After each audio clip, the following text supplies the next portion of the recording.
안녕하세요. HLB 이뮤노믹이 애뉴얼 미팅에 참석한다고 했었죠. 35회차. 그래서 여기에서 이제 데이터를 발표를 하게 되는데요. 이제 About Unite, 이제 유나이트 플랫폼에 대해서 좀 더 공부를 해보면은 여기 이제 좋은 내용들, 설명들이 나와 있는데요. 이제 같이 이 부분을 보도록 하겠습니다. 그래서 ITI는 이제 백신이죠. DNA, RNA 백신인데 요게 뭘 갖고 있느냐?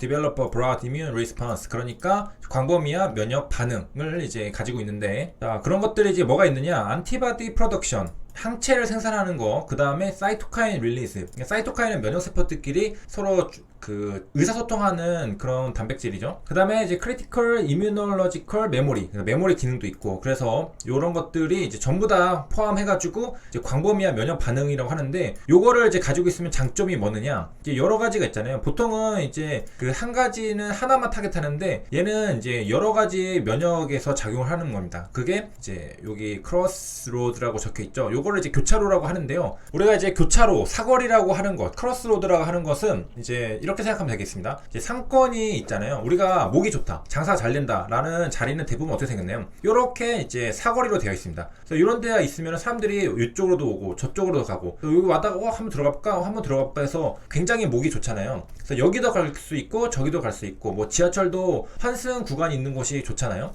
그래서 그런 게 이제 크로스로드가 되겠는데, 이게 이제 광범위한 면역 작용에 이제 영향을 미치니까 뭐 다양한 뭐 적응증이라던가 뭐 요거, 그다음에 알러지, 그다음에 인펙셔스 디시스 뭐 이런 것들 전부 다 포함해가지고 요런 거에 이제 작용할 수 있는 그런 교차로, 그런 목이 좋은 자리를 이제 선점할 수 있는 그런 장점을 가지고 있는 게 바로 유나이트 플랫폼입니다. 그 다음에 저번 시간에 또 이어서 이제 쓸개즙을 불렀는데, 쓸개즙에는 이제 담즙산도 있고요, 뭐 단즙 색소도 있고 한데, 여기가 우리가 볼 것은 이제 콜릭 엑시드라고 하는 담즙산을 보도록 하겠습니다. 이제 이렇게 생겼는데, 여기 OH는 요게 옵셔널리 에디드라고 되어 있는데, 한국말로 된 게 더 보기 좋으니까 한국말로 보도록 하겠습니다. 그래서 여기 콜릭 엑시드는 이제 콜산이라고 하고요. 여기 엑시드가 산이잖아요. 그래서 산이라는 뜻이 이렇게 적혀 있는 것이고, 그래서 이제 간에서 선택적으로 이제 부착이 되는데, 이 콜산이라는 것은 인간에게서 가장 많이 보이는 담즙산 중에 하나라고 합니다. 콜산일 수도 있고 콜산이 아닐 수도 있다는 거죠. 그래서 이 OH가 선택적으로 부착이 될 경우에는 이제 콜산이라 부르고, 만약에 이게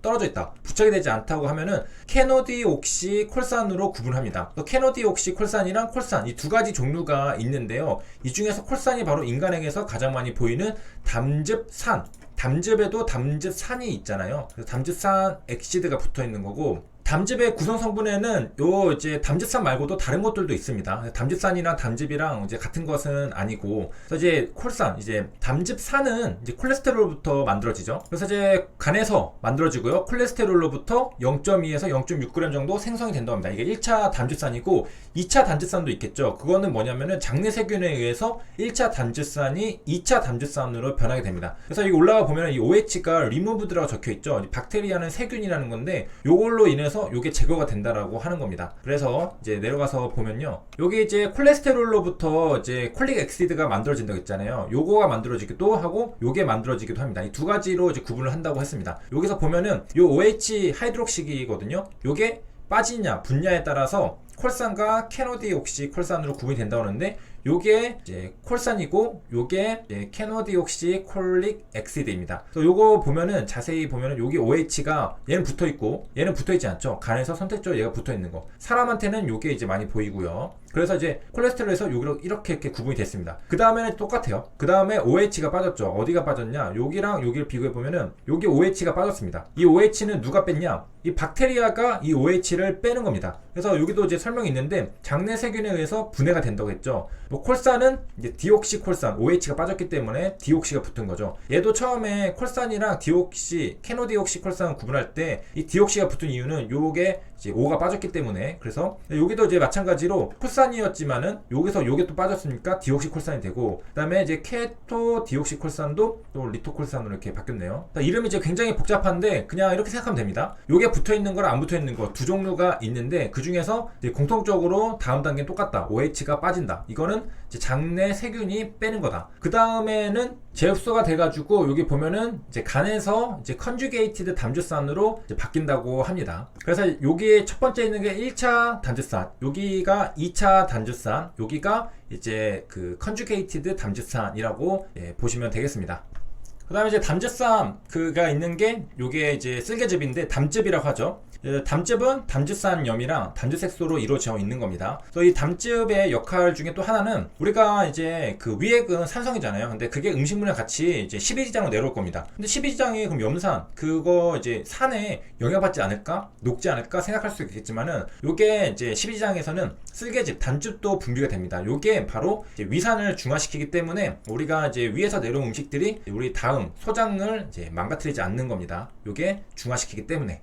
그 다음에 이제 담즙산 보면은 우리가 이제 이거 보고서 이제 콜산이라고 알 수 있는 이유는 여기 보면은 OH가 붙어 있죠. 그러면 콜산이고요. OH가 빠져 있으면 이름이 또 바뀌었었습니다. 그 다음에 이게 1차 담즙산이고 2차 담즙산은 이 박테리아가 요 OH를 이제 리무브드 할 때 그때 이제 2차 담즙산이 되는 것이고, 그 다음에 이제 우리가 돌이 되는 거, 담즙이 돌이 되는 게 담석이라고 했었는데 요거는 이제 담즙의 주요 구성 성분은 여러 개가 있다고 했잖아요. 그 중에 우리가 방금 공부한 게 담즙산이라는 거고, 요거랑 또 여러 가지 있습니다. 인지질이 섞여 있는 이런 것들이 이제 미포성 용액인데 여기에 콜레스테롤, 뭐 지방질, 무기염, 유기염 이런 것들이 이제 비정상적으로 증가되어 과포화 상태가 되면서 침전돼 가지고 이제 돌덩이처럼 되는 게 담석입니다.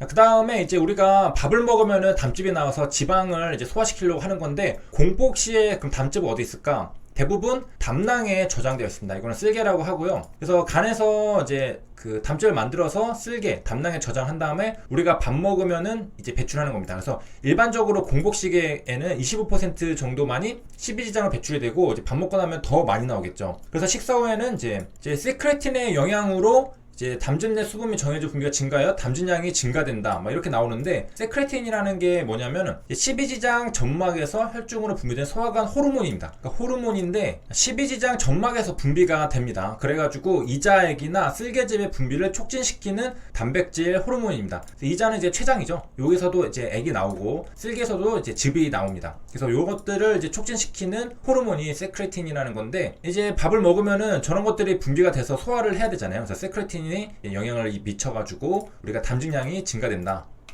그렇게 돼가지고 이제 담즙이 시지장으로 이제 다량으로 배출이 된다고 하고요. 이 담즙 배출 장애가 생길 때는 소화 불량 증세, 뭐 통증 이런 것들이 이제 발생할 수 있다라고 합니다. 그 다음에 이제 담즙산도 담즙이 그 위에서 산성을 이제 중화시킨다고 했었잖아요. 이제 마찬가지로 이 이자액도 이 산성 내용물을 중화시킵니다. 그래서 당연히 이제 산성을 중화시키려면 알칼리성이어야 되겠죠. 그래서 요 이자액도 알칼리성이라 가지고 이제 산성 내용물이 내려오면은 일단은 이자에서 이자액도 나오고, 그 다음에 담낭에서 쓸개즙도 나오잖아요. 그 두 개가 같이 작용을 해서 이제 산성 내용물을 이제 중화시키게 됩니다. 그래서 십이지장은 이제 다치지가 않게 되는 것이고요. 만약에 이자액도 잘 안 나온다, 쓸개즙도 잘 안 나온다, 그러면은 그 산성 내용물 중화가 잘 안 되겠죠. 그럼 십이지장이 다칠 수가 있겠죠. 그래서 이제 세크레틴 같은 경우에는 어떻게 작용하느냐, 이게 어떻게 운반이 돼서 그 이자로 가야지 얘한테 그 명령을 할 거 아니에요. 그러면은 어떤 통로가 있느냐, 혈액으로 이동합니다. 그래서 혈액을 통해서 이자로 운반돼 가지고 이자액의 분비를 촉진하게 되고요. 호르몬이니까. 그리고 이제 단백질 호르몬이니까 당연히 이제 폴리펩타이드라고 부를 수가 있겠고요. 어떨 때 이 세크레틴이 이제 분비가 되느냐, 십이지장으로 위에 내용물이 내려가면은 일단 처음에는 이제 위액이 산성이니까 십이지장 내부가 산성이 되겠죠. 그러면은 이제 위에서 산성 내용물이 내려왔구나 라고 이제 인지를 해가지고 십이지장 점막으로부터 세크레틴이 분비가 되고, 요게 혈액을 통해서 이자로 가서 이자액 분비도 촉진하고, 그 다음에 쓸개즙도 이제 분비를 촉진시키는 그런 단백질 호르몬이 되겠습니다. 여기까지 시청해주셔서 감사합니다.